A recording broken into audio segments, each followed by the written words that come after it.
And we begin tonight with a disturbing 11 Alive investigation and a warning that the images you're about to see are graphic. Our story centers around a beautiful 93-year-old woman living in a well-known nursing home and her death from a scabies infestation. An infestation our medical examiner said essentially ate her alive. Here's 11 Alive investigator Andy Parati. When the call to serve during World War II came, Rebecca Zini wanted to do her part. When I think of Miss Zini, I think of one of the recruiting posters for the women in World War II. She served her country while working in the Norfolk, Virginia Naval Yards. Later, she pursued a modeling career in New York City. A beautiful lady. While Zini lived the American dream, her family says her death was a nightmare. I don't understand how anyone could allow a human being to suffer needlessly. Mike Prieto and Stephen Chance are attorneys representing Zini's family in a lawsuit against Pruitt Health, which operates Shepherd Hills Nursing Home in Lafayette, Georgia, where the 93-year-old lived. According to their pending lawsuit, Zini died in 2015 from a scabies infestation at the facility, as confirmed in this autopsy report. The suit claims staff knew about the scabies for years, but failed to do anything about it. Scabies is a painful but treatable skin condition caused when parasitic mites burrow into your skin, lay eggs, and survive off your body. Her hand is blackened and almost about to fall off. I mean, it's like, what the hell? We asked forensic pathologist Dr. Chris Sperry to review Zini's autopsy report. He's the former chief medical examiner at the Georgia Bureau of Investigation. This is one of the most horrendous things that I've ever seen in my career as a forensic pathologist. Sperry estimates hundreds of millions of mites were living inside Zini at the time of her death. So it's not an exaggeration to say, to some extent, she was eaten alive. Having seen what I've seen with Ms. Zini, I think, frankly, that is a good characterization. I would seriously consider calling this a homicide by neglect.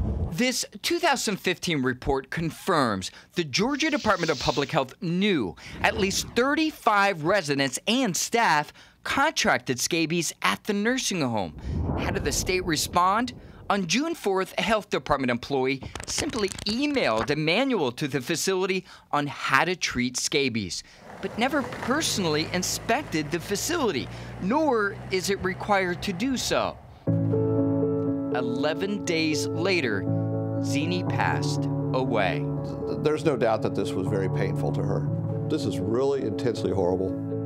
And I'm here with Andy Parati. And Andy, I know you get back to the questions that people have on Facebook tonight. In the meantime, I have a question about the nursing home. What do they have to say about all this? No response. We reached out by email, by phone, even certified mail, no response at all. But according to the answer to the lawsuit, they deny all claims. All right. How about the types of questions you're getting from folks tonight? A lot of outrage, including where was the family when this woman was clearly dying? Yeah, that's a big question, and I know we're going to come back to you in a few minutes to get an answer to that. In the meantime, if you need any resources or help in finding a nursing home for a loved one, all the help you need is on the story on 11alive.com.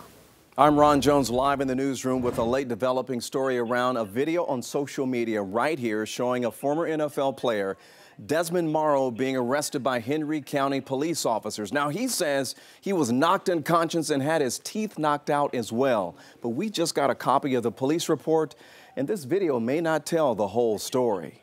Hey, you understand me? I'm not even doing nothing. I'm not even fighting back. This video, without a date stamp, is apparently former NFL player Desmond Morrow being arrested by 3 Henry County police officers. According to NFL.com, Morrow, a defensive back from the University of Toledo, was an undrafted player by the Tampa Bay Buccaneers in 2012. He never made it out of preseason, and it was his last time suiting up for any NFL team. In this video, Morrow appears to be handcuffed, and listen in as officers take him to the ground. What's going on, man? With his hands cuffed behind his back, one officer lifts his right leg and they throw him to the ground. It's unbelievable, man. Watch what happens next as one officer kneeling near Morrow's head grabs him by the throat. Lay down. I can't breathe. I can't breathe. I can't breathe. Morrow appears to go limp, but there's really no confirmation if he's in or out of consciousness. On his Facebook page, Morrow says officers claimed he had a gun in his pocket, but he says it was only a cell phone. To put it into full context, there's no video that shows what led up to the arrest and no video that shows what happened afterwards. So we have two important questions for the Henry County Police Department. Number one, is there body cam video that shows the incident from start to finish? Number two, why was Morrow being arrested? So I reached out to the Henry County Police Department concerning this video. They say they will not be able to answer those questions until tomorrow. But according to this police report, Morrow was actually a suspect in a road rage incident. And according to witnesses, he was threatening to kill several people, and also he resisted arrest. All right, Natisha Lance has your speed feed tonight. And Natisha, a local stunt pilot died? That's right, Ron. You were referring to a well-known Gwinnett County stunt pilot who died in a plane crash in China. Take a look at this. This is the last Facebook post Elgin Wells Jr. made before he left for the air show in China. Chinese media is reporting Wells was doing a training run when his plane crashed on an airport runway. Wells was well known at Gwinnett County Airport for performances in his one-of-a-kind stunt plane called Starjammer. Justice in Polk County, the man charged in the horrific case of animal cruelty has been found guilty. DeVicio Rowland, convicted on 214 counts, including felony dog fighting and misdemeanor animal abuse. Rowland chained, starved, and then abandoned nearly 100 dogs in the woods last year.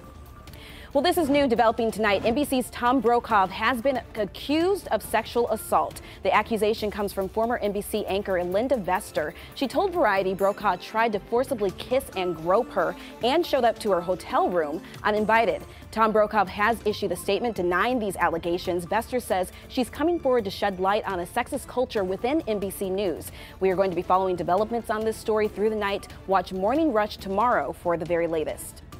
And we are getting new details about an angry courtroom outburst from Bill Cosby following today's conviction. NBC News reports Cosby screamed an expletive at the prosecutor when he asked the judge to revoke his bail following today's verdict. Cosby has been found guilty on 3 counts of aggravated indecent assault. And Vinny, he could be sentenced up to 30 years and he will be on house arrest until his sentencing. But what do you think the judge is going to do? It'll be interesting. A lot of discretion for the judge in the sentencing. So it could be anywhere from months to years in prison. We shall see. Long range. Yeah, absolutely. Thanks, Natish. From my perspective as a former prosecutor, this Cosby verdict is huge. And tonight, dropping the mic on this verdict because it really goes way beyond the courthouse in Pennsylvania. And I want to start by talking about the victim, Andrea Constand. She was first assaulted by Cosby back in 2004. And then during the course of these 2 trials, she was once again attacked. The cross-examination she endured and survived was brutal. And it's one of the reasons many victims don't come forward. Then you tack on the power and influence of the man who assaulted her. That's another reason victims feel powerless.